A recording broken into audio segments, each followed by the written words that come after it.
And then really will be putting everyone's political affiliations aside.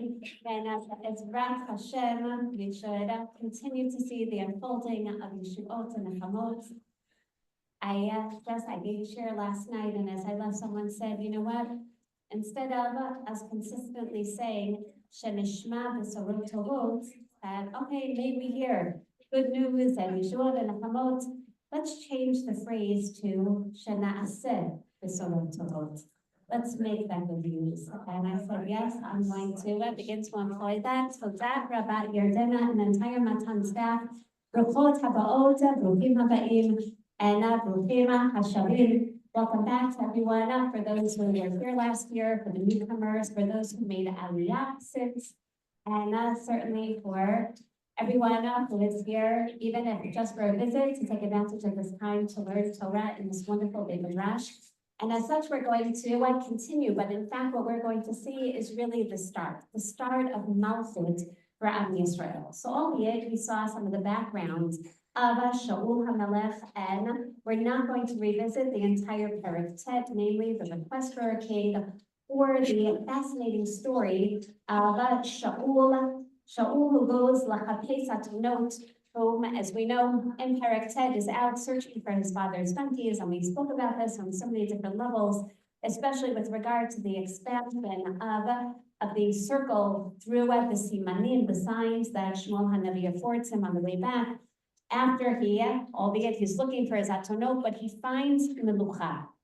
And what we will be addressing, and you'll see a summary sheet very soon, what we are going to address is before we see the actual national coronation today in Perek Yud, it's interesting to note how the entire Perek Tet, a very long chapter, because it comes to describe the beginnings of Shaul, and basically, together with that, the corroboration of his melucha, is going to also set for us the relationship between Shmuel HaNavi and Shaul.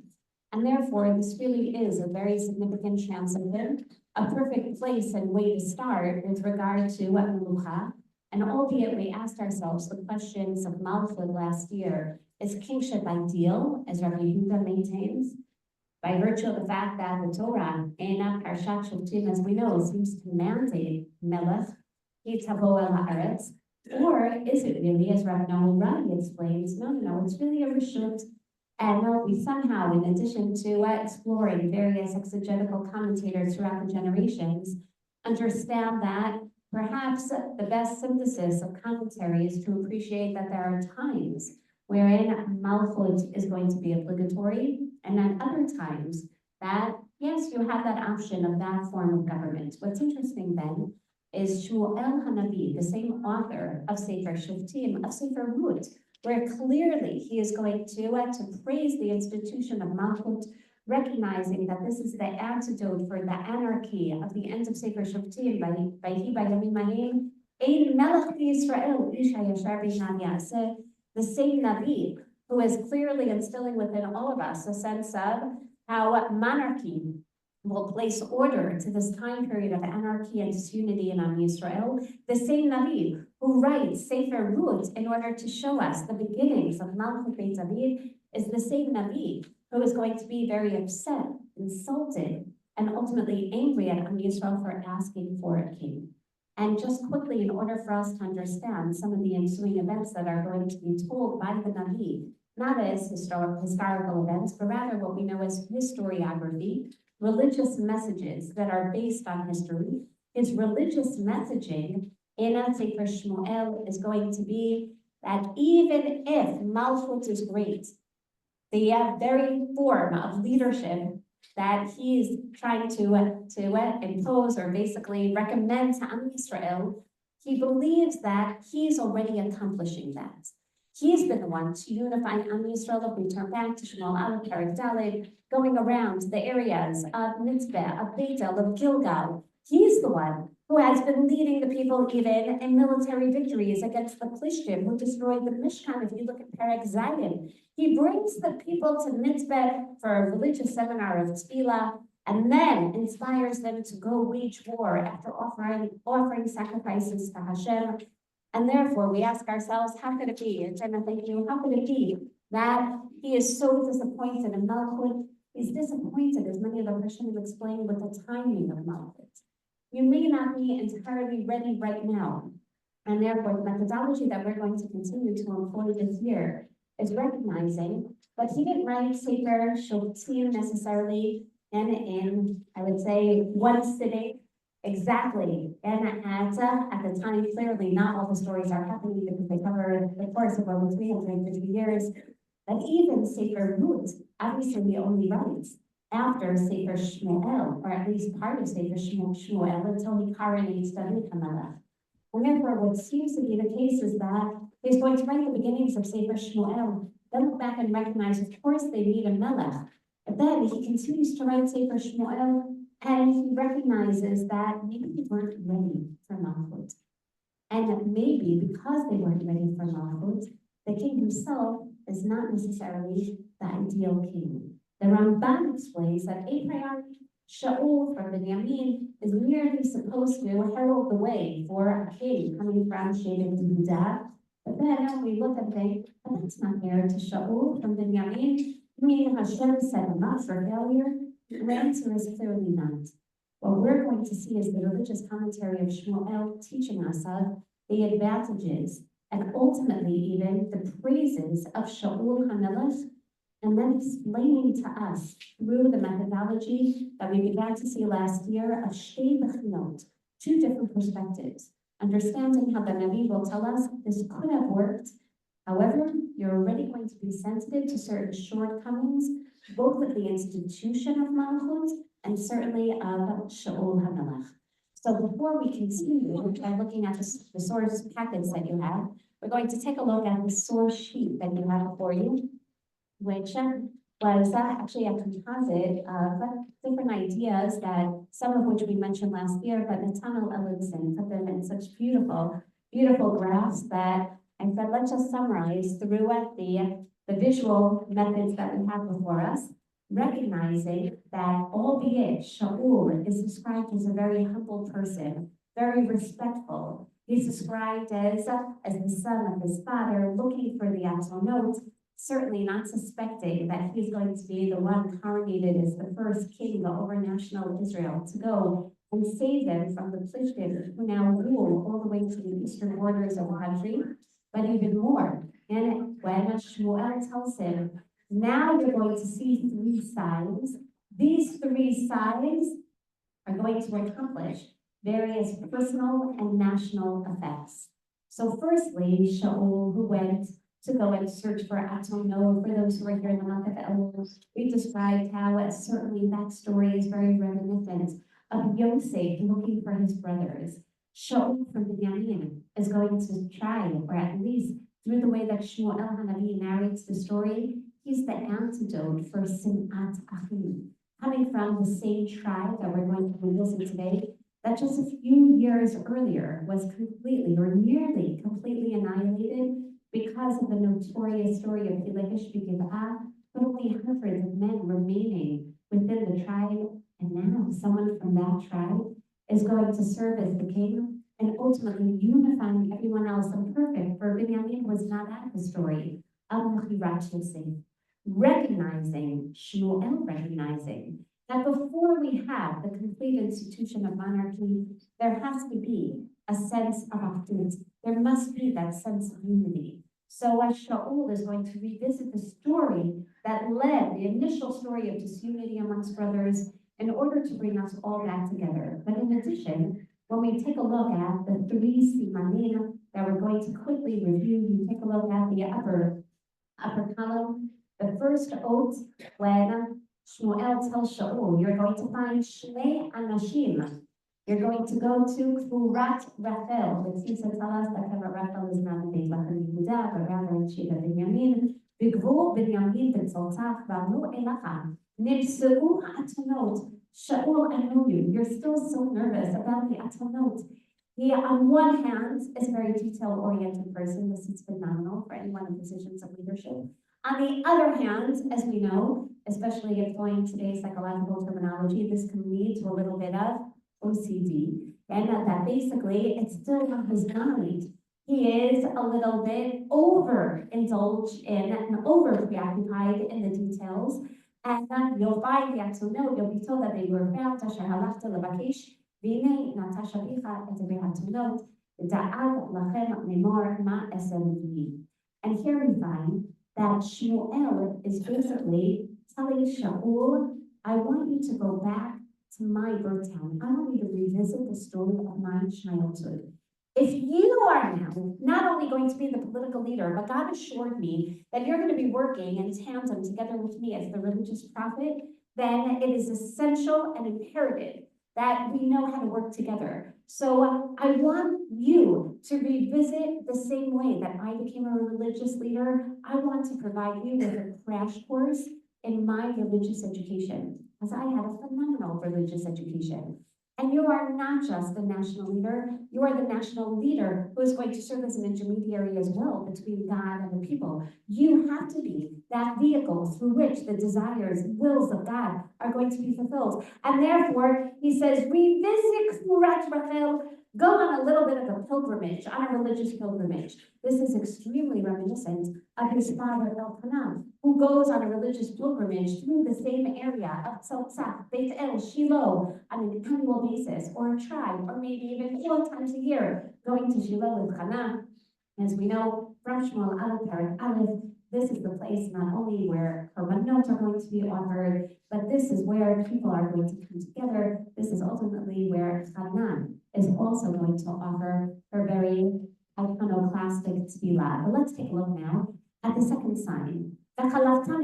You're going to leave there, ubata at Elon Tabor. ומצאוך שם 3 אנשים עולים האלוקים בית אל.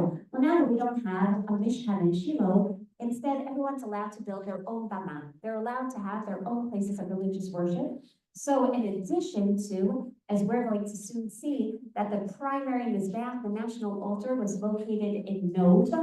At the same time, people also had different places of worship, and you can imagine Beit El, not only where Abraham and Yaakov had been, as we know from this week's parsha, but also where people saw it as a place of religious worship throughout the time period of Sefer Shotim. This area, Beit El, is where there now is Abana. So then you're going to go and you're going to meet 3 people who basically are going to offer karbanot. Nosei Shlosha Gediyeh, V'achad Nosei Shlosha 3 כרוב לחם, ואחד עושה יד על יין, ושאלו לך לשלום, ונתנו לך 2 לחם, ולקחת מידם. They're going to have you join in their special meal. They'll offer the gediyim, the goats, the kids, they'll offer them as karbanot, and then you'll participate in the meal. Interestingly, Shmuel Hanavi is telling Shaul will now come to the next stage of not only your religious education, but revisiting my religious education. The first stage was when my parents went to Shiloh for their religious pilgrimage, for their going, and they're being worried, and they're worried about children. Hannah goes up to daven for children. It's about children. We go to houses of God because we're worried about our children. And then when Hannah has Shmuel, what do you know? She goes up with as we see, she herself is going to take Kikarot Lechem, Nevel Yayin. She brings Shmuel. Basically, he says, now is the time to offer more of a Karban Shlamim. I want you to revisit my personal Aliyah to a Beit Elokim. And lastly, this is going to be very clear. When Shmuel Nabi does come to Shiloh, what's the very next story that we hear about? We hear how Shmuel received Middot. And therefore, Shmuel says, here is your crash course in Shmuel Hanavi education. You're now going to Achar Ki Tavo, then you'll go to at the Beit Elokim, and there Asher Sham, the place of the Plishtim Kabo Achasham Ha'ir Ufagata Chebo Neviim. You'll meet a whole group of Neviim with all their respective instruments. Beitzna Beita Iman. You're going to reach a level of religious inspiration where you're going to merit just as I did. The beginnings of Middot. How it is interesting is that these 3 roles, in fact, are fulfilled, which already tells us that Shaul is basically Shmuel Hanavi. I'm not going to use the term reincarnate in as much as re-educated. Shaul has now gone through in a very intense manner the religious education of Shmuel Hanavi. But it's even more than that, as you see from the second column. The second graph explains that this is also an attempt of Shmuel to ensure that Shaul recognizes that he's not only being chosen by God, but there are in fact two components that, turning back to Dvarim Perek Yud Zayin, two components that are essential to Malchut. It's not only that you're going to be selected, Me'im Hashem, the king is the choice of God, but he's also Mikerev Achicha Tasim Alech HaMelech. He has to be also accepted by his peers, by his colleagues. So starting from Shaul HaMelech, we're going to consistently see this dialectic, a struggle, a political and religious struggle between the fulfillment of the words of God and at the same time fulfilling the needs of the people. Now, ideally, and this is exactly what Shmuel Hanavi is trying to teach Shaul, whose needs, whose desires always take priority? Hashem's. First and foremost, and therefore we're going to see over and over again, first and foremost, in the incorporation of Malchut, the king is firstly canonized by God. Your first priority is God. Your election is due to God. It's not due to democratic voting. And this is because God wants you as king. Can I just say this for a moment? It's very difficult. It's very difficult. Someone asked me, I will just say this. Someone asked me, Shani, who do you think is going to win? So I said, you know what? We're not Nevi'im today. We're not Nevi'im today. But I said, except for ways. Except for ways. That's right. You remember last year. So we're not, we can't predict, but we can learn a tremendous amount from messages that we go on. I said, I can't tell you who's going to win, but I can tell you who, and I'm not saying anything new, I can't say who most people feel will be better for the state of Israel. Can I say it that way? Yes. Okay. Thank you. And I really do feel, I said this isn't just a desire. I really do feel, by the way, I just want you to know that I said this a week ago and 2 weeks ago and yesterday before anyone knew anything. I said, I really do feel that HaKadosh Baruch Hu is seeing everything that we do. He sees us doing. He sees our chaverim. He sees all these women who are coming here to learn in the middle of the week, to learn Torah. And he sees how we're dedicating every shiur for the Chayalim and for Chatufim and for the Niftaim and for all of Am Yisrael, for Achinu Kol Yisrael, everyone, all those Batzara Bashivya. And I really do believe that HaKadosh Baruch Hu said, come on, I control this. No, 2% margin, 3% margin, like that is under control. It's time. It's time to see the effects of everything that we've been doing and to see that HaKadosh Baruch Hu is going to make sure that I'm not going to tell you who's going to win, but I really do think that HaKadosh Baruch Hu is going to help Am Yisrael out. So, and with this, we now understand what Shmuel Hanavi was trying to tell Shaul. You are first and foremost now a vassal of God. At the same time, you also are going to have to relate to the people. And note from these three different simanim, these three different otot, these signs, what are or who are the different demographics of people? Well, there are people who are going to Beit El, and Beit Elohim. There are people who are receiving Nebu'ah.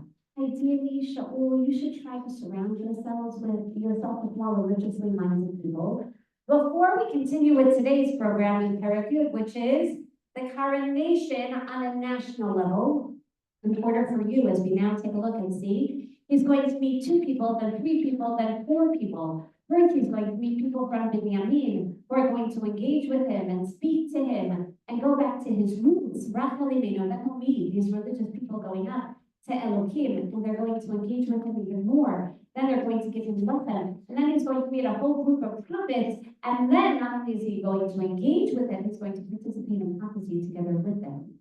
And all these are trying to show him your circle is widening. And ideally, your circle should be widening with religious experiences. Don't necessarily surround yourself just with political officers, but rather this is going to be part of your divine selection, recognizing that you have all the vehicles necessary to succeed, to know and what is the will of God. And obviously, Shmuel Hanavi being the one to not only tell him what these three signs are going to be, but basically executing, serving as the chief executive, is telling him, and I will be the one, who will tell you what the will of God is, how things are going to unfold before we get to the next level. And speaking of the next level, that's exactly what we're going to take a look at. What we then are just revisiting now in Perek Tet is what is called his Hamlacha Rishona, the very covert, the hidden coronation on a rooftop in the middle of the night between Shmuel Hanavi and Shaul. That's stage number one. That happens in Shmuel's hometown in the southern hills of Ephraim, Ramatayim Sofim. And then we have what we're going to learn today, what's also called Hamlachat Hagoral, and we'll discuss exactly what that means. The selection of Shaul in front of everyone, which takes place in Mitzpeh. And then we're going to have a Chidush Melucha, believe it or not, a third coronation, where all of Israel is going to be present at Gilgal. And now what's interesting then is even the first stages of Shmuel, fast forward training Shaul to walk in his path, is basically bringing Shaul back to the same three places, which we know from Perek Dalet that Shmuel Hanavi visits on an annual basis. Where is that?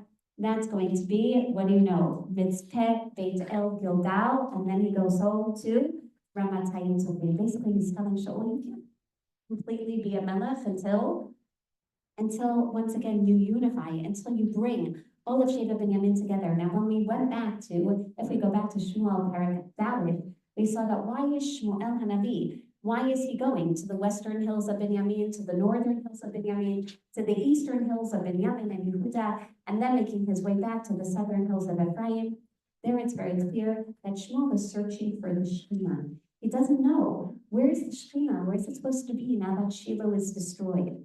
He knows, based on the bracha that we just read a few weeks ago, the Zot bracha, from what Moshe Rabbeinu blessed Binyamin, Chofef alav kol hayom, uveik tefah shachem. That God's Shekhinah, God's literally his presence is going to rest upon Binyamin all day. Uveik tefah, what are the tefayim? The shoulders of Binyamin, literally, the hills of Binyamin. So Shmuel Hanavi knows that God is somehow going to end up either on the western side of Binyamin, the eastern side of Binyamin, or the northern side of Binyamin. Ironically, what is the one area where Shmuel doesn't search? Because keeping in mind that the Shekhinah is moving from Ephraim to Binyamin. So he searches in the upper areas of Binyamin, but he doesn't go to the southern border, the southern hills of Binyamin, which are Yerushalayim. He doesn't end up in Yerushalayim. And we're going to see that this is beautifully told. He says, I'm not ready for Yerushalayim yet.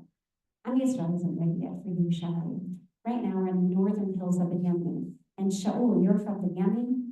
And not only that, you're from Givat Shaul, which as we know today is today's Tel El Ful. For those who have been there, literally in the center of Binyamin, where you can still see the shell of King Hussein, the grandfather, the current king of Jordan. His palace that was built there between 1948 and 1967, you still see that is literally in the middle of the hills, the northern hills of Binyamin, and a beautiful panoramic view from there, where you can see the western side of Binyamin, the eastern side of Gilgal by the Yarden, and certainly the areas of Beit El. So not only are there going to be these triple coronations, but we're going to not only be sensitive to the relationship then between Shmuel and Shaul, but as we asked during the month of Elul, is this the proper education? Shmuel is basically saying, I want to edify you. I want to educate you the same way that I was educated, because I was successfully able to unify the people, to offer them religious messages, to be, even if only on an ephemeral level, to somehow ward the Plishtim off temporarily from the center of the land, albeit now they're back by the eastern border. So now, Shaul, you're going to revisit all the places where I live. You're also going to search for the Shekhinah. The hope is that in the same place where there's human leadership, there's going to be divine leadership. Maybe the Shekhinah, maybe the Mishkan, maybe the Beis HaMikdash is supposed to be somewhere here. Maybe Shaul, you're going to be the vehicle who will be able to actually build the Makom Asher Yibchar Hashem. In addition, Shmuel Hanavi also surveys these areas in an attempt, once again, to unify the people. I generally say he's the perfect precedent for Chabad, going around basically trying to bring them all together closer to our religious worship. So he's encouraging Shaul as the king, you have numerous means at your disposal to continue at this job of unifying all of Am Yisrael. And that is going to be certainly one of the responsibilities of the leader, which now brings us to not only these three places, but now Taragin, now the Melucha on a national level. And we're going to take a look at the scene because albeit what Shmuel was teaching Shaul is that every king's appointment is dependent on HaKadosh Baruch Hu, and therefore you have to be loyal to the will of God. At the same time, you're also literally a vassal for the people, not only to bring them closer to God, but you also have to serve their needs. And the difficulty is going to always be in balancing these needs and ensuring that the will of God is going to be translated properly to the will of the people, and certainly to national policy for the people's benefit in the eyes of God. So this will also, by the way, set the scene not only for David and Shlomo, but for the entire Sefer Malachim. This is a constant dialectic. A good king is someone who prioritizes God over the people. A bad king is someone who ignores the will of the people, of God, even if it's for the sake of the people. So let's take a look now with that introduction to Perek Yud. Perek Yud, we saw, the coronation and the signs of Shaul, leading us now to at the very, we ended last year with a Perek Yud, Pasuk Tedvav, Vayomer Do Shaul, a little bit of a connotation of David in this pasuk. Do Shaul Hagita Mili Ma Amar Lechem Shmuel. What did Shmuel tell you once you went to ask him where the donkeys? Vayomer Shaul El Dodo. Who gave God lanu kinim sa'u hautonot bedvar hamlucha lo hikidlo asher amar Shmuel. He told him about the donkeys, but he didn't tell him about the coronation. He understood that it's still time to keep it quiet. But now that's all going to change, and that's why we merely have a Parshias Duma, only 9 spaces that separate the next paragraph that begins Pasuk Yud Zayin. Now we have the national coronation. Vayitzak Shmuel et ha'am el Hashem hamitzvah. If I was looking at this pasuk out of context, would I think that this is about a political ceremony of coronating the king? No, this actually sounds very much like a religious ceremony right now. As a matter of fact, it actually is extremely reminiscent of a Perek Zayin pasuk Hey. Vayomer Shmuel kitzu et kol Yisrael hamitzvata v'halel ba'atchem el Hashem.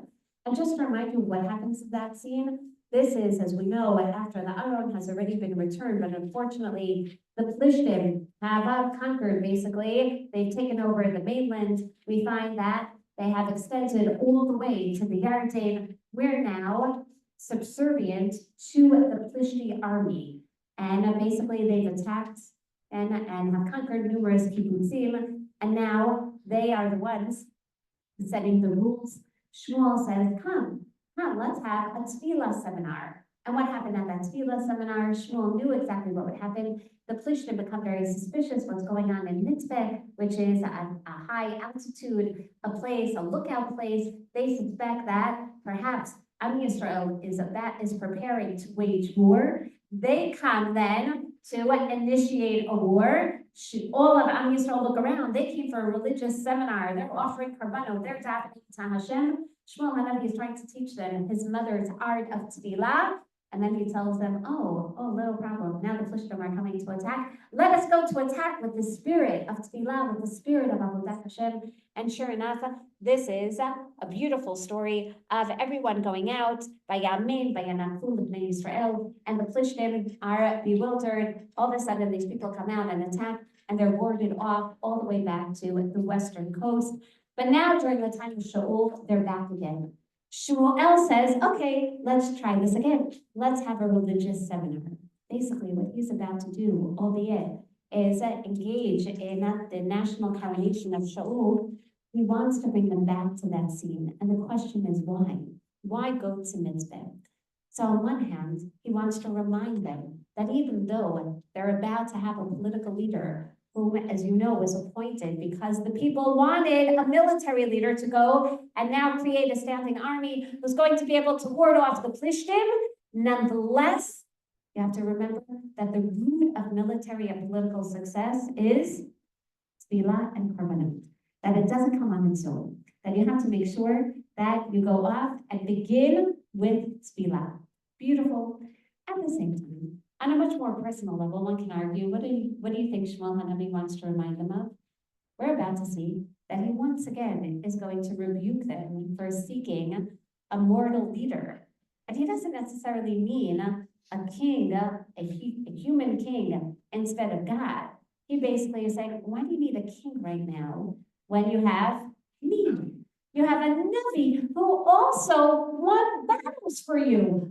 Do you remember that scene in Mitzvah? Kana, when I called you out for Tefillah? And ultimately we end up winning this major battle against the Plishtim. So why do you really need Melucha? And his last little attempt to remind them of the good old days under Shmuel Hanavi. In addition, there's another scene that he wants to remind them of. When you take a look now at the source sheets, and we see what he's going to share with them now in Perek Yud, it also then reminds us of the Tochacha that he had given them not only in Sefer Shmuel, not only in Perek Zayin and Chet, not only there did he explain the fact to offer korbanot in order to show what he knew their dedication in God and they had rejected, but also brings us back to the beginnings of Sefer Shuvtim, where they also had rejected the Kadosh Baruch Hu. They had also forgotten about Yetziat Mitzrayim. And even more than that, bringing us back to at the end of Sefer Shuvtim, another time that they had been at Mitzvah was when the councils of elders are determining what to do against Shevet Binyamin for the notorious crime of Pilegish Begiv'ah. Where did the elders meet? They called everyone to Mitzvah. Notice what a tikkun this is. Shmuel Hanavi is going to also call them all to Mitzvah, not to decide what to do against Shevet Binyamin, but what is the perfect tikkun? The tikkun for you wanting to annihilate Shevet Binyamin is going to be the leader, the malchut, is going to come from Shevet Binyamin. Let's take a look. Vayomer b'nei Yisrael, Kamar Hashem Elokei Yisrael, Anochi haleti et Yisrael miMitzrayim. And we all say, wait a second, this sounds so familiar. He gave a very similar speech just a few chapters ago, even before the scene of their requesting a king. This is the same Navi Shmuel who writes post facto that this must have been the same speech. And therefore, don't be surprised when you find throughout Nevuah, which many people say, oh, it's so boring. Every Navi says the same thing. They don't really say the same thing. Sometimes they do incorporate the speeches of others as any professional speaker would do in order to ensure that the previous speech will resonate. And therefore, Shmuel Hanavi says, I wrote the same speech for the beginning of Sefer Shoftim. This seems to be a theme of yours, that you consistently forget about God, who took you out of Mitzrayim, God who saves you from all the mamlachot haluchatzim etzchem. V'atem hayom ma'astem et Elokechem, what he had already told them when they initially requested the king. And this is going to be one of Shmuel's very harsh words, ma'astem. You were disgusted with Hashem, your God, asher hu moshiach lechem mikol ra'otechem v'tzarotechem v'tomru lo ki melech tasim aleinu.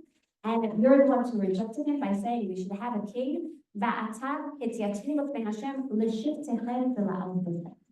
He says, so this is what we're going to do now. Everyone stand. L'shivtechem la'alfechem.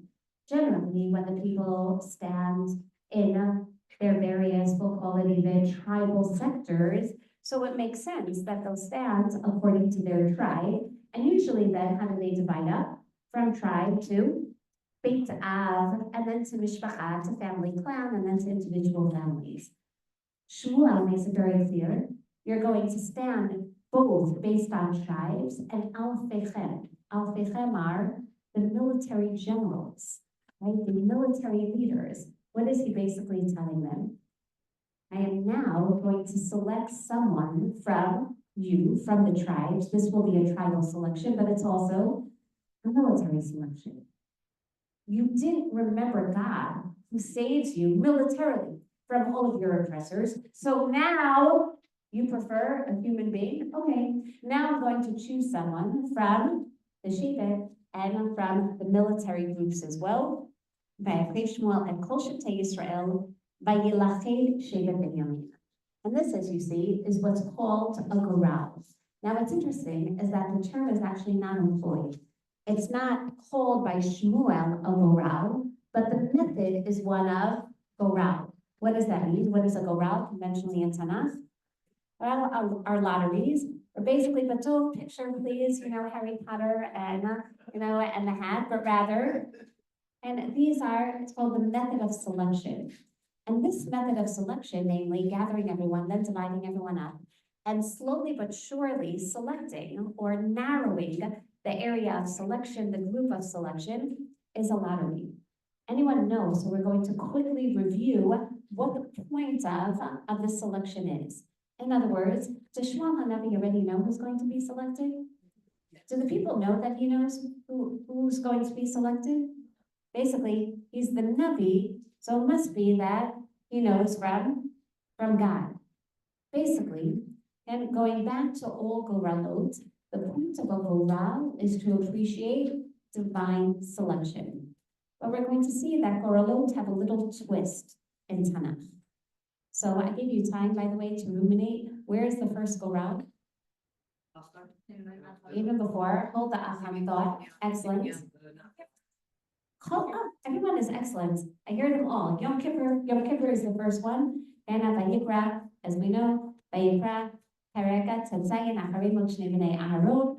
We hear about Yom Kippur, a goral lifnei Hashem. What's the point of that goral?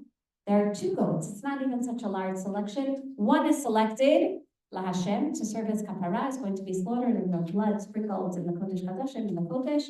And the other one, Seir Lazazel. This is where the Torah is teaching us. HaKadosh Baruch Hu says, what does it mean that there is a goral? There's going to be a selection. And the selection itself is for whom? It's a selection for you, but before God. In other words, you have to see the selection as a divine selection. But this is very interesting because on one hand, one can argue one is selected and one is rejected, right? One goes in, but no. One is selected La Hashem, and one is selected La Azazel. One is going to be selected, let's even start with that La Azazel. What is that goat for? That goat is to represent your sins and to show you what should have happened. What should have happened because of your numerous iniquities? Skila. You should have been thrown off a cliff and stoned like this goat. However, you have within this selection, within divine selection, you also have an option for kapara. You could also choose differently. You could also go with na'ilim. You can also literally confess your sins before God, and you can be forgiven. Let's continue then with the next one. Sefer Bamidbar, the Nachalot. This in itself was Daf Yomi, and we're going to have to go. And wherein, on one hand, the Torah says, how is the land going to be divided? Based on demographics. Lama'at, Hamitu, Lamarbe, Herbu. The large ones will get the larger portions, the smaller ones will get the smaller portions. And then we hear, actually, it's going to be Al Pi Hashem. We fast forward to Sefer Yoshua. What does that mean, Al Pi Hashem? There are Goralot, literally Goralot. The 7 tribes, you reallocate exactly where they're going to be. What does that mean? It means exactly that there is a divinely selected allocation. But what can you always do? You can always conquer more or conquer less. The divine allocation will actually reflect even the demographic. The larger tribes will have more areas, but it's up to you. And therefore, Yoshua, as we know, the 7 weaker tribes, he has to reallocate and have another goral lifnei Hashem. We turn to Achan. Hashem already knows who the guilty party is. The whole point is for the people to see that God knows.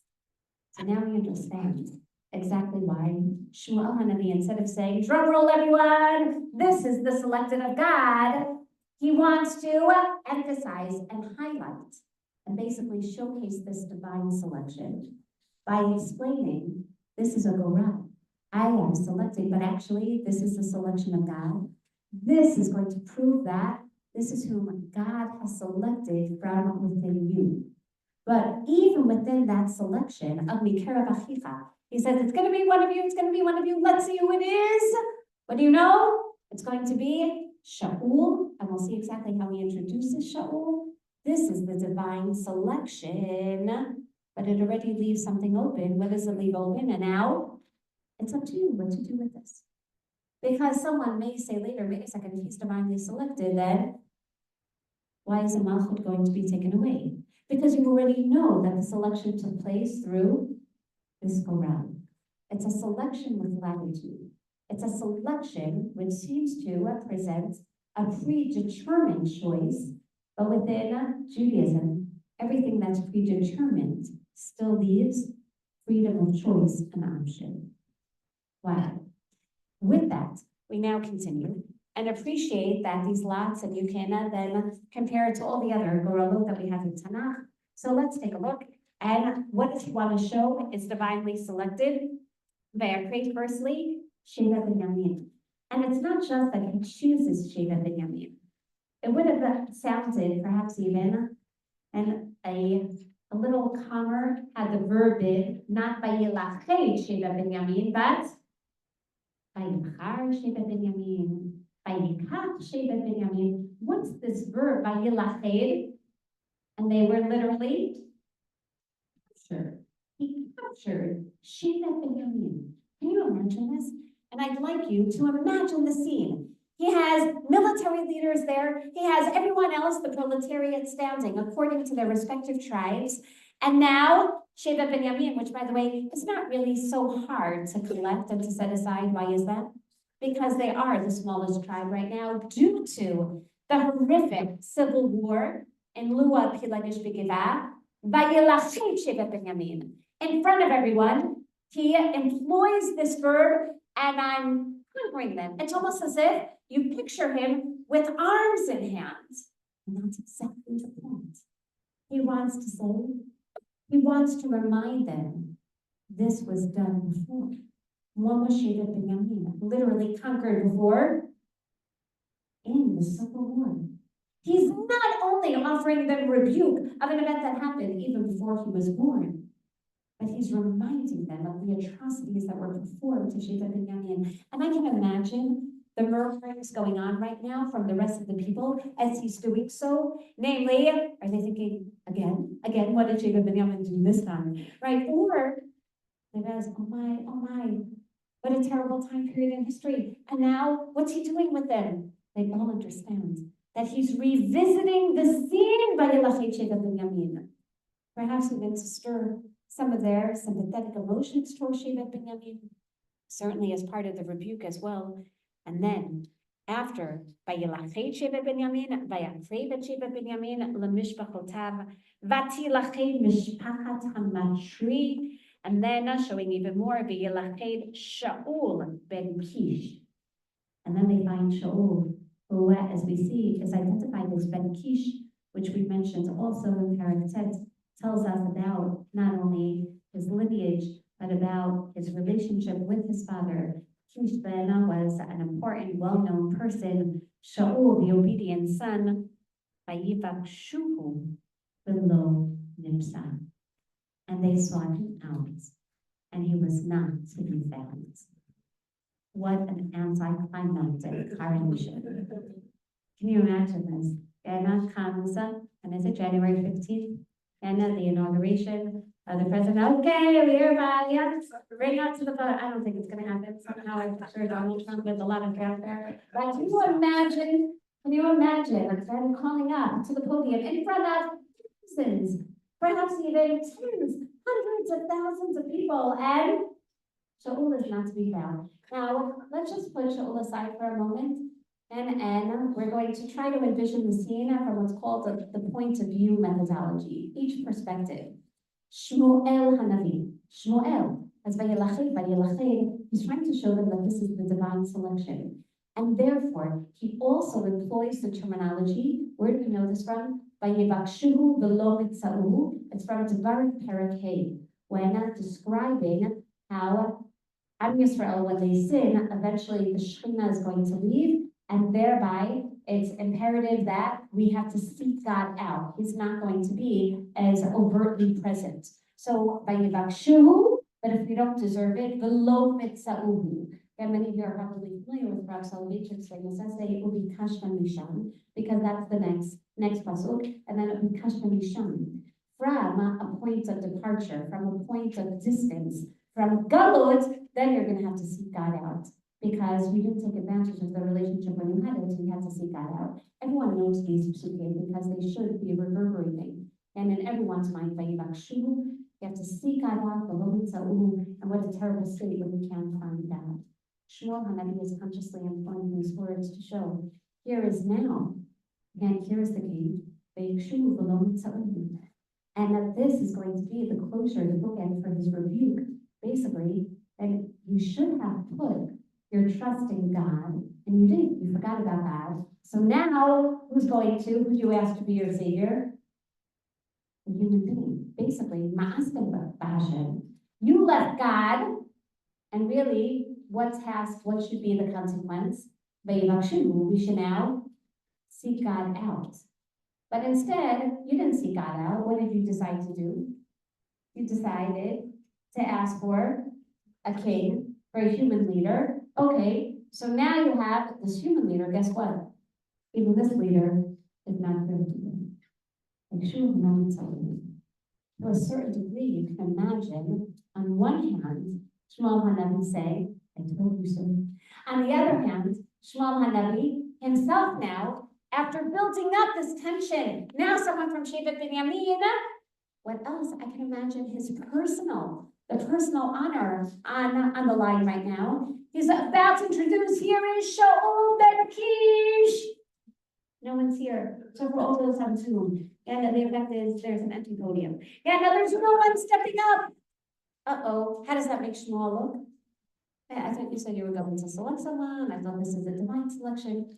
So again, to a certain degree, this only underscores Shmuel's entire point, which is you left the reliant God to an unreliant king, and shame on you. But at the same time, Shmuel, who has been in the process of conducting a divinely ordained selection, now, who looks really bad? Shmuel does as well. Here he is, and therefore he writes, again, this also made me, this made God look bad as well. Okay, how about Shaul? Did Shaul know that there was a coronation taking place? Our sense is that maybe at the beginning, the guise was a religious seminar, and maybe also a military seminar or military preparation, but definitely when comes time for all of Shevet Binyamin, Vayelached, Shaul's not there. And we're going to see that he knows about this, but he doesn't want to be there. What does this express about Shaul that we've already seen before, really, in the previous chapter?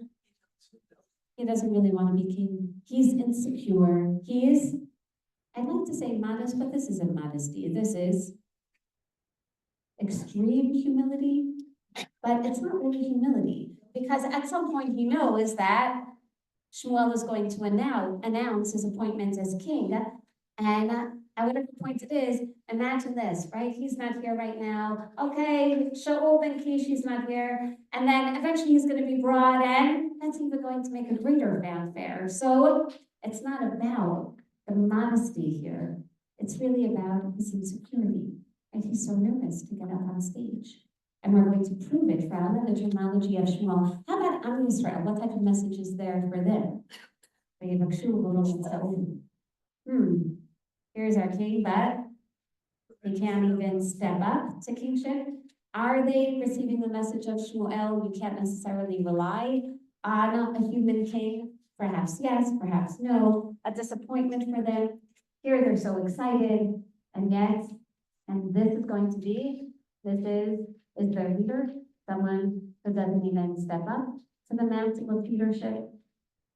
I know a few people who came here instead of voting in the elections, and I asked myself, why do you come here? Right, you could have voted, without an absentee ballot, and they said they're so not looking forward to the day after. Hannah, I can imagine that. You say the day after, wait, this is it, this is he. This is the person who, again, is the king, the divinely selected one. He's not even here. And therefore, we're going to see in just a moment as well that the proof that this entire selection is indeed a go round with Hashem. Chazal tell us in Mesachet Yoma that all this is done with the Urim B'Tumim. So when they sought him out, and he wasn't to be found, we take a look at the next page. If we look at the top of page 2, the Gemara in Yoma tells us, Rabbi Yehuda says in the name of Rav, that eventually Shaul is going to be punished, his mom is going to be taken away from him, and we know that, albeit the text of the Nevi tells us because he didn't listen to Hashem in wiping out Amalek, but take a look, the Gemara says, because he forwent the honor due to him. Do you want to know why years later, and we're going to have to discuss the controversy of how many years he actually ruled for, and why was the Malchut taken away? Because he didn't start off on the right foot. What does it mean to start off on the right foot? He forwent the honor for him. Because what Shmuel Hanavi was basically saying is that this isn't your human democratic selection. This is the divine selection. Shaul's honor thereby is really just a reflection in the end of Hashem's honor. You forwent the honor. Who did you make look bad? Not just yourself, Shaul. You made Hashem look bad. You made Shmuel look really bad. Yeah, but you made yourself. And therefore, we're going to see the reaction as well. It's not just that he didn't show up to the stage, but he also didn't deal properly, as we're going to see in just a moment. He didn't deal properly with the response of his absence. And that's what we're going to continue with now. Finally, Vayomer Shmuel kol ha'am, or sorry, Vayishalu od Hashem hava od halom ish. What's also strange is they have to ask the Urim B'Tumim, where has the ish gone? What is this reminiscent of? Shaul was searching for the donkeys. Now everyone else has to search for him. By the way, this is definitely subtle or not so subtle negativity. What is Shmuel basically saying? Shaul is like a donkey. But the difference between a donkey and Shaul is that donkeys get lost, right? People, right? That's exactly it. Where did he get lost to? Right? That's exactly it. He's lost. What makes him think that he's lost? Because no one seems to know where he is. It's not as if Shaul says, you know what, I have the jitters and I just need to take a couple of deep breaths outside, look up at the sky, and then come back. No one knows where he is. And the irony is that, particularly, the people from Binyamin don't know where he is. His own father doesn't know where he is. Vayomer Hashem, the Urim B'Tumim have to be the ones to say, the stones, Hashem. Oh, hinehu nechba el hakilim. Now notice the terminology as well. Nechba. Hulo chibe et atmo hu nechba. What does that mean? He became hidden. That's exactly it. He became hidden el hakilim. Very strange. We always think about this. Shaul nechba el hakilim. Right? That's even an idiom today of everyone who isn't showing up, right? Oh, where is so-and-so for his test? Nachdal hakilim, right? Basically, he's playing hooky, right? Nachdal hakilim. No, he isn't, it doesn't say that he hid himself, he became hidden. How could that be? Does that mean that he became hidden? He hid himself, that's exactly it. In such a way, did he intend on being found? No, he doesn't want to show up for this. It's enough incarnated by God. He had to be simanim to corroborate that this is exactly what God wanted. And now, nechba el hakilim. So much so, here's the proof. Vayarutsu. Now we get a sense of the tension that's there. Shmuel is really, again, very anxious right now. Vayikachu misham. Our sense is not, Shaul, maybe you didn't know, there's a coronation going on. Oh, yes, I lost track of time, and time to come. No, what did they have to do? They had to schlep him out, and then v'yitziatzev b'toch ha'am. And then, it's not that he stood by Yitziatzev. he stood also b'toch ha'am. Why? Why was he standing b'toch ha'am? So the Navi explains, it's not like he then took his position. It's as soon as they brought him, it was very clear that he's standing out from the people. Why? Because of his height. We already know he's head and shoulders above everyone else. Let's take a look at how Shmuel Hanavi is describing this king. On one hand, we come back to Parak 10 and to Parak Yud, where we saw that on one hand he's anxious, on the other hand, as soon as you see Shaul, who is described as Mishchem Vamala, he literally is head and shoulders above everyone else, which perhaps is a negative reflection of the entire generation, that he's the best man out there. But it really seems that's how Shmuel's describing him. The best man out there. And Shmuel loves him initially. You're the perfect vassal. You are so humble. And you are, again, one can even say, easily manipulated. Again, you listen, you give respect to everyone else. This is wonderful. You'll be the perfect king. And now I see you even listen to your neighbor. You give everyone a voice. You're not distracted by all the flirtatious women. Yeah, this is excellent. On the other hand, we also saw the insecurity. We saw that the same attributes could also be seen as negative. And albeit he may be the best person for that time, and he definitely, Shmuel Hanavi is saying, he doesn't stand up when he should stand up. And he stands out, he should be standing out because of his leadership, not just because of his height. And yes, it's true that many leaders happen to be tall, but that's not their finest attribute. Rather, and can they lead? Can they show up when they need to show up? And this is exactly what's missing. They have to take him out. Now let's go back even to Nechba al-Hakilim. This is a very ambiguous phrase. And he became hidden amongst the Kelim. What are the Kelim? What did you always picture? What vessels are there? Kitchenware? Our first association. So I do have, isn't that interesting? I picture him in a pantry. That's right. Nechba al-Hakilim. But this is, thank you. And where is he?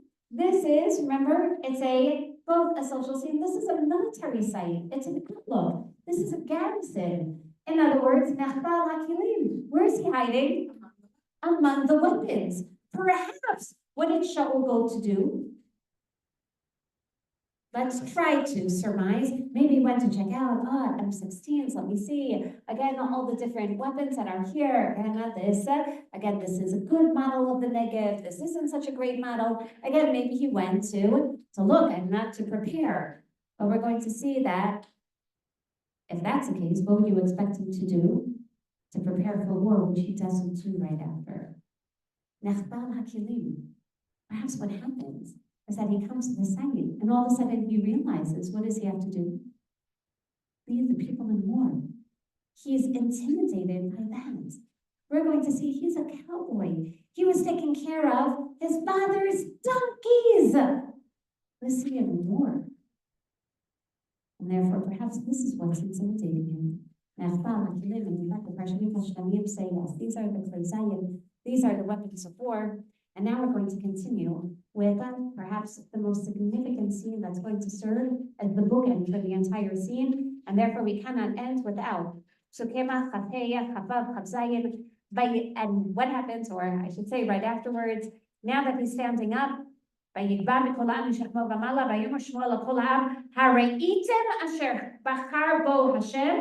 there's a little bit of a sinister comment here. Do you see he whom Hashem has selected? See, Hashem selected someone. Look at him. What does he want to? What do I mean by the sinister comment? Do you see who God has selected? Now, this is the bookend for what he said. He said, shame on you for leaving God. Who God has selected. Who has God selected? Someone who doesn't want the job. That's exactly it. He ain't kamohu. There's no one like him. B'chol ha'am. And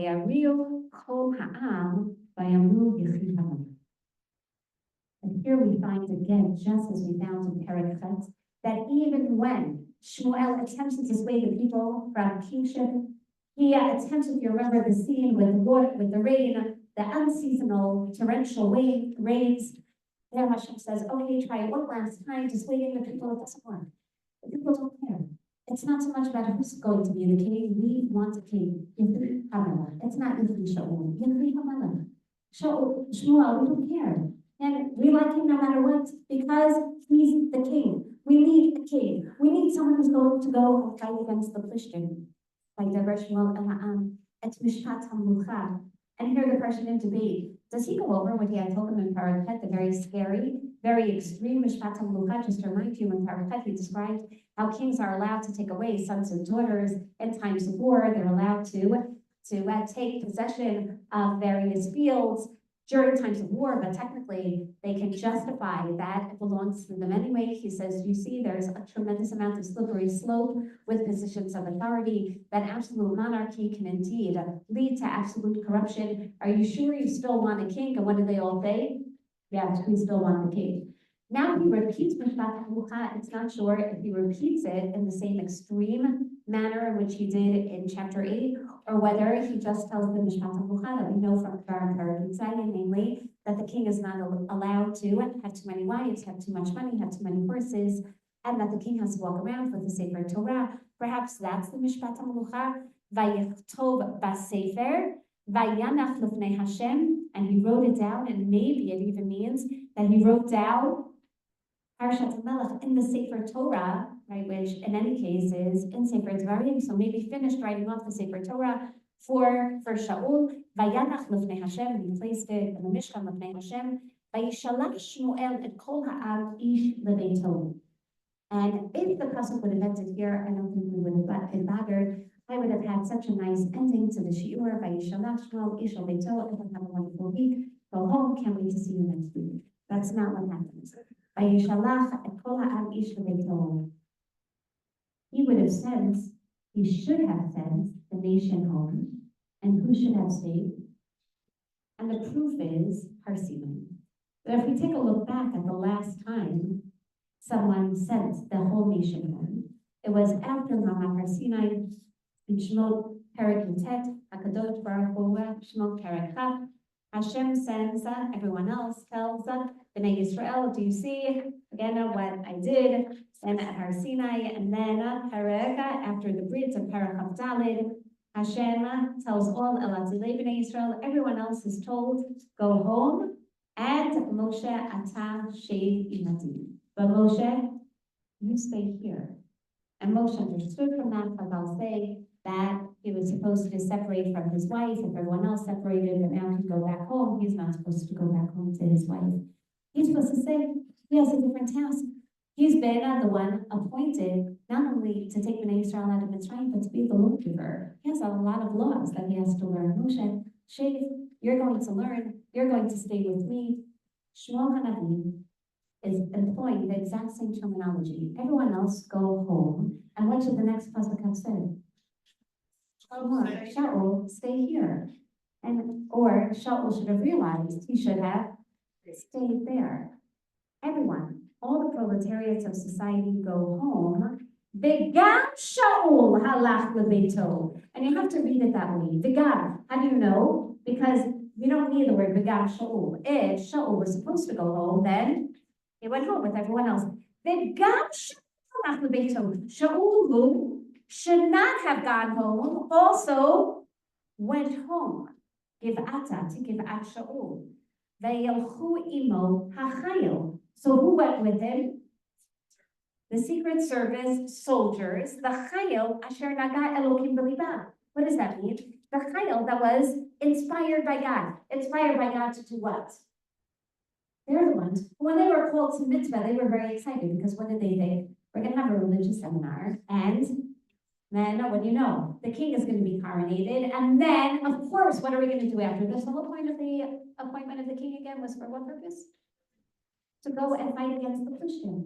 There were the military people. There were all these enthusiastic chayalim, and some of whom, by the way, were simple citizens who went out on October 7th and said, we're going to fight. We're going to fight. Those are the chayal asher nagalo king b'libam. What are they ready to do? They're ready to fight against the enemies. And they can't believe it. What happens? Shaul goes home. So what do? They go home with him. What are they sure Shaul's going to do now? He's going to go plan a battle. Guess what? Okay, but one more puzzle. Oh, maybe now. I can imagine that Shmuel deliberated. Should I put this pasuk in? Should I not put this pasuk in? Because the pasuk actually, the chronological placement is out of order. But this is where he says, after Shaul went home, when he had soldiers who were willing to fight, accompany him, and I can imagine, it's not just soldiers, these are enthusiasts. These are the ones who are most nationalistic. But then, oh, by the way, there were B'nai B'nai. Oh my. And we began our shir by saying that Shmuel HaNavi was trying to train Shaul in his own chinuch, literally crash course in Shmuel HaNavi education, hoping that he'd be like Shmuel HaNavi, revisiting all of the stages of his childhood and his education and development as a Navi, being sensitive to Shmuel, not only being able to relate to him more, but he himself having this divine inspiration. Then, not only do we see a little bit of a failure, which certainly tells us that crash courses never succeed. That's right. And but in addition, now Shmuel brings us around. The first time that we had these words, B'nai B'lial, were at the very beginning of Sefer Shmuel, when Chofni and Pinchas are described. They're described as B'nai B'lial. And we said that that's so ironic, that that's the first time that they're used, because they're actually the sons of Eli. So they are B'lial, Eli. They don't see themselves as respectful sons of their father. But the word, literally, the literal translation is even better. What does B'lial mean? Without authority, right? I don't have any sense of authority, which is why throughout Tanakh they become known, this term, B'nai B'lial becomes known as hoodlums, right? These are basically the lower classes in society, those that do whatever they want, and not because they, they're children without a cause, basically no sense of authority over here. Hannah herself uses this term. She says to Eli, no. As I stand here davening, don't think that I'm a bat B'lial. I know you think that I'm going against authority because Eli liked things a very certain way in the Mishkan. No, I'm just Ishak Shakuach Anochi. I'm just so frustrated with God that I'm sorry, Eli, I'm not going to prostrate myself right now. I'm not going to offer a korban. I'm just speaking from the inner workings of my heart. And as such, by Shmuel HaNavi incorporating this term here, he says, I just want you to know there were B'nai B'lial. And Shaul is also going to have to deal, just like I had to deal with Chofni and Pinchas, he's going to have to deal with it. But this is what's bothersome. Everyone else says, Yechiyamal. As a matter of fact, Shmuel HaNavi wrote, All Yisrael says, yay, Yechiyamal. Actually, he said, there was a certain group that was anti-authority. So why did tell us about it earlier? Again, these B'nai B'lial, Amru, Ma Yoshienu Zeh. Who is Ma Yoshienu Zeh? And how is this? Right? This one, what is this one going to save us? Our senses, when do you think they said that? So we're going to prove it. They could have said it when he went home and didn't fight. Oh, my Yosheinu, see, he's not even going to fight. But the rest of the pasuk says, Vayivizuhu, excellent. And they mocked him, V'lo heviu lo mincha, and they didn't bring him a gift. Vayihikim macharish. And Shaul was as if he was silent, which means that Shaul was still there when the B'nai B'lial said this. So when did this conversation, or when did this little scenario happen? So Dana says it must be when they went to look for Shaul, and B'nai B'lial are saying, really, this is the king, and he can't even show off for his own coronation. Ma Yoshienu said, how is he going to save us? And so when he finally came out and everyone else is cheering because they're just so happy that there's a melech, what are they doing? Everyone else is saying and everyone else is bringing a mincha. Yay, we have a king. And let's get ready for another reason. But okay, and then the case by Hikim Macharish. And Shaul here, does he hear the news of the B'nai B'lial? Yes. Let's end with this. Back up with Chazal say, he made himself as if he was dead. Did he hear exactly what they said? Is this positive or negative? You're all saying negative. The Gemara says that why was he punished? Just as you said, because he heard them say this. And they despised him and brought him no present. But he was Macharish. The Gemara says he was too silent. I understand why he was silent. He was silent because he didn't want to be contentious right now.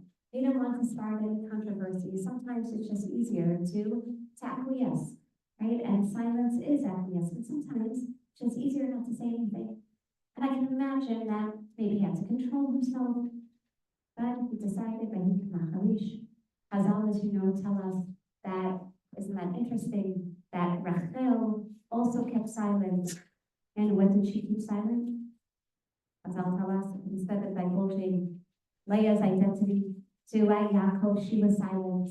And then Binyamin was silent with regard to Mechirat Yosef. And Shaul was silent, and he's going to bequeath that to Esther, who will be silent and not divulge her identity, her Jewish identity, with his palace. And that's a beautiful midrash, showing how there are traits that are obviously genetically passed on from generation to the next. And that midrash tells us that silence is something remarkable and golden. However, the word Peresh doesn't appear in the Binyamin or in the Rachel stories. It appears though in the Shaul story and in the Esther story. When it says Esther Namaget Moladita, Etamaget Moladita, that's all it says. That yeah, she doesn't divulge. When does the word Peresh appear? When Mordechai reprimands her and says, "Im hacharish tacharishi," I know that you may want to be silent. Im hacharish tacharishi beit hazot. But if you are silent now, and you and your entire line, your entire legacy, Esther, is going to be lost. And if you remember, we spoke about this in that little as well. That the Pshat, Mordechai and Esther are basically looking back at Esther's line, and they say, "Oh my, Shaul was silent," and what ended up happening to him? Because he was silent. Because he basically accepted the words of the Bnei Eliyahu. Because he passively acquiesced to their words, instead of standing up and saying, "Excuse me, you don't talk that way to someone who is appointed by God." Instead of showing them, "And what's bothering you? And you want me to go out to war? Okay, you know what? I'll go out to war." Instead of and being so sensitive, overly sensitive to the will and the whims of the people, and he remained silent. Meaning, instead of choosing God, he chose popular support. And as a result, his malchut is going to be banished. His malchut is going to be lost. And David, who has no qualms about speaking, who has no qualms about not listening to Yoav, who has no qualms about even accepting the words of Shani ben Gera, who curses him, and is able to say, "That's from God. I'm not going to punish him, but I am going to understand it. I'm going to internalize it." Shaul doesn't internalize it. He makes himself deaf. And as such, Mordechai tells Esther, "Here's your chance." And if you want to be like Shaul and Hacharish Hacharishi Beit Hazot, you want to repeat the mistake of Shaul, which started at this puzzle, of being overly silent, of not standing up. Just like by Shaul, okay, so what do you do? Someone else will save us. And not only will you be lost, but your entire line. You have an opportunity now to finally redeem the silence of Shaul. And let's take a look at the Mishnah of Rabbi Eliezer, and the principal letter Rabbi Yanai says that we find that you cannot actually see Shmuel Hanavi mentions 12 good traits of Shaul. I just have to pause here just for a moment. The very fact that you have a 13th century Midrash, Pirkei to Rabbi Eliezer, that says this, that there are 12 good traits of Shaul. Why should that bother you? Are there good traits of David? The entire Sefer Shmuel is full of good traits of David. The fact that they have to count them tells us that they have to be counted, that they're not so obvious. But there are 12 good traits of Shaul. But there are good traits, meaning we understand why Shmuel was excited, why Shaul had so much potential. First, he was modest, as we know, he says, I'm not a Binyamin. Secondly, he heard his disgrace and remained silent. So here we see that it's viewed as something very positive, because even when Vayikam Acharish, he made himself unaware. So isn't that interesting? That the Gemara says he's punished for this, just like Esther will be punished if she remains silent. Another Rabbi Eliezer says, well, you could see it as something positive that he decides not to enter into contentious behavior. He decides to choose the people's general will. Let's not ruin the mood right now. Let's not create a protest by keeping Maharish. But certainly, I know Mordechai and Esther see this as negative. And at the very fact that Shmuel Hanavi places this as a pasuk out of order. Perhaps had Shaul stayed and started planning a war, maybe Shmuel would have omitted this pasuk. But because Shaul, not only did he go back, but he remains passive, Shmuel then says, and I want you to know, are some of the words in the ways of Shaul's reaction really is unwarranted. Shaul should have said something. His passivity, which here is expressed in silence, is unfortunately going to continue. His desire to put the will and the nature of the people before God, that ultimately is going to be his tragic downfall. But let's go back one puzzle. Hang out with people now in good mood, so excited to see what the king has in store. How the king will definitely go out and save them from the Tishlim. Shmuel Hanavi sends everyone home. Have an excellent week, and let's hope that we come back to not just here, but also on our own to be able to not set as a road to vote. Let's hear the stories of work. Even though I'll tell you you'll be a little disappointed next week, but that's okay. Shabbat shalom. I'm here next week. I'll let you know. Thursday night. Thank you, Jenny. What a foot. What a foot. Thank you.